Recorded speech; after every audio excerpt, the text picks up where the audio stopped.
নিশ্চয় ভালে মোৰো ভাল আৰু আজি মই আহিছোঁ পেহীহঁতৰ ঘৰত আৰু আজিৰ ব্লগটো আৰম্ভ কৰিব লৈছোঁ পেহীহঁতৰ ঘৰৰ পৰাই আৰু পেহীহঁতৰ ঘৰত নতুন ঘৰ বনাইছে আৰু সেইকাৰণে শৰাইখনি আগবঢ়াইছে আৰু আমাৰ গাঁৱৰে নাম পাৰ্টিটো নাম ধৰিবলৈ মাতিছে আৰু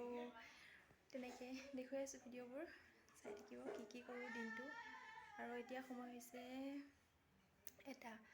আৰু চাই থাকক পেহীহঁতৰ ঘৰ আৰু পেহীহঁতৰ ঘৰৰ ইমান ধুনীয়া ধুনীয়া পেহী ছোৱালীজনী ফুল ৰুইছে দেখুৱাম বাৰু ফুলবোৰ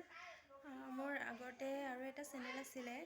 অসমীয়া বোৱাৰী চুমি বুলি তাৰপিছত চেনেলটো মানে কি হ'ল মোবাইলটো বেয়া হৈ থাকিলে মই পাছৱাৰ্ডটো মানে কিবা পাহৰি গৈছিলোঁ তেনেকৈ ভিডিঅ' দিব পৰা নাই আৰু এতিয়া মানে সেই চেনেলটো মানে পুৰা বন্ধ কৰা হৈ গ'ল আৰু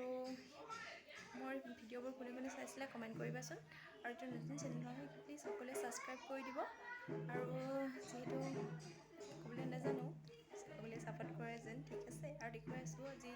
এতিয়া ঘৰত মানে ফুলবোৰ ধুনীয়া ধুনীয়া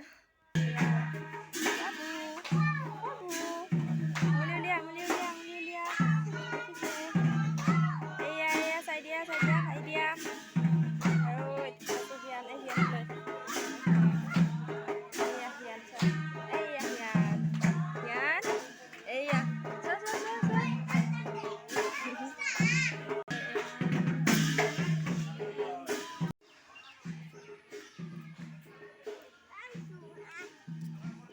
এয়া আমাৰ পেহীহঁতৰ ঘৰ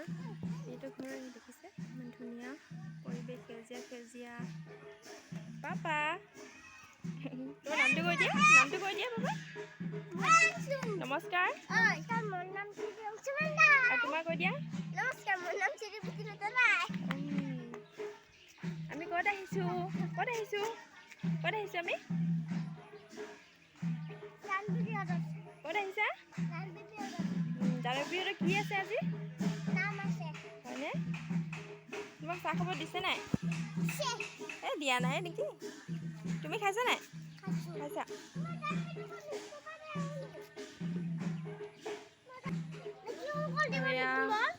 কপৌ ফুলপাহ ধুনীয়াকৈ কপৌ ফুলপাহ নাই আৰু এয়া হালধি ফুলি আছে এজন গেট আৰু সোমাই মাৰিয়ে এয়া তগৰ ফুলজোপা ধুনীয়াকৈ ফুলি আছে তগৰ ফুলজোপা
কৰি জনাব,